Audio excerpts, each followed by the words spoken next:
ओ सानू एक पल चैन ना आवे, ओ सानू एक पल चैन ना आवे, सजना तेरे बिना।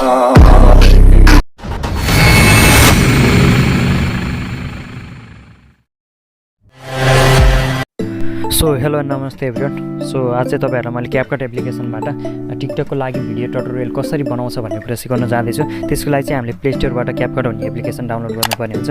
डाउनलोड गरिसकेपछि त्यसलाई ओपन गर्नुहोस् र न्यू प्रोजेक्ट भन्नेमा क्लिक गर्नुहोस्। न्यू प्रोजेक्टमा क्लिक गरिसकेपछि हामीलाई भिडियो र फोटो भन्ने दुईवटा अप्सन आउँछ। फोटोमा जानुहोस् र अब एल्बममा फोटो छ भने माथि एल्बमबाट तपाईँले दुईवटा फोटो चुज गर्नुपर्ने हुन्छ। सो यसरी हामीले दुईवटा फोटो चुज गरिसकेपछि तल देख्न सक्छौँ एड भन्ने अप्सन। एडमा क्लिक गर्नुहोस् र एडमा क्लिक गरिसकेपछि हामीले यसरी दुईवटा फोटो यसरी देख्न सकिन्छ। यति गरिसकेपछि हामीले अब चाहिँ दुईवटा फोटोको ड्युरेसन मिलाउनु पर्ने हुन्छ। त्यसको लागि चाहिँ सुरुको फोटोलाई क्लिक गर्नुहोस् र साइडमा रहेको सेतो भागलाई यताउता सारेर त्यसलाई चाहिँ सुरुको फोटोको लागि चाहिँ 7.6मा लैजानुहोस्। तलको छेउको कुनामा हामीले देख्न सक्छौँ कति ड्युरेसनमा पुगेको छ भने। त्यसपछि सेकेन्ड फोटोलाई चाहिँ तपाईँले 3.6मा लैजानु पर्ने हुन्छ। सो हामीले यसरी नै सुरुको फोटोलाई 7.6 र सेकेन्ड फोटोलाई 3.6को ड्युरेसनमा ल्याइसकेपछि चाहिँ अब हामीले त्यसको साइडमा दुईवटा फोटोको छेउमा देख्न सक्छौँ इन्डिङ भन्ने। त्यसलाई चाहिँ हामीले क्लिक गरेर तल डिलिट भन्ने अप्सनबाट डिलिट गर्नुपर्ने हुन्छ।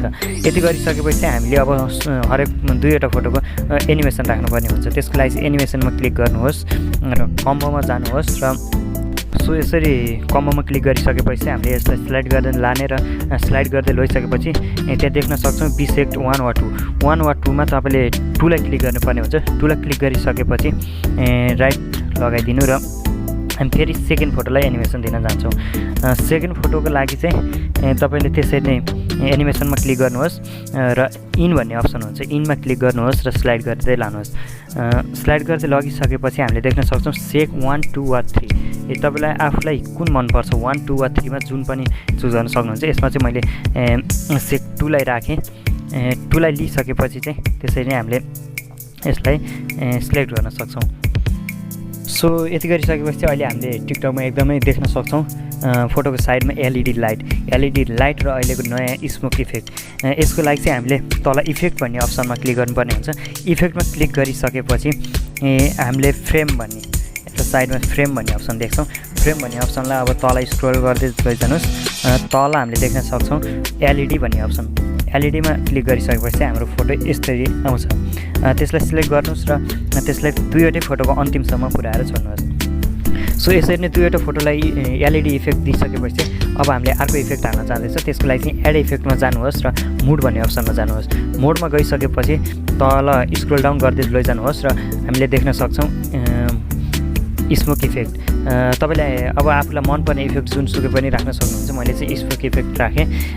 स्मोक इफेक्ट राखिसकेपछि अब यसलाई तपाईँले दुईवटा फोटो वा एउटा फोटोलाई मात्र दिन सक्नुहुन्छ। मैले चाहिँ सुरुको फोटोलाई मात्र स्मोक इफेक्ट लगाएँ।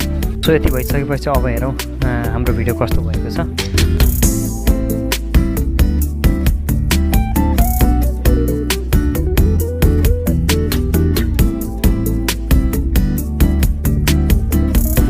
सो यति गरिसकेपछि अन्तिममा हामीले साउन्ड हाल्नुपर्ने हुन्छ।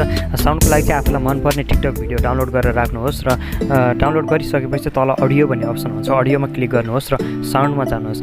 साउन्डमा गइसकेपछि चाहिँ यहाँ हामीले देख्न सक्छौँ यदि तपाईँले कुनै पनि साउन्डलाई अडियोमा डाउनलोड गरेर डिभाइसमा राख्नु भएको छ भने यतापट्टि फाइलमा जानुहोस् र फाइलबाट आफ्नो अडियोलाई एड गर्न सक्नुहुन्छ।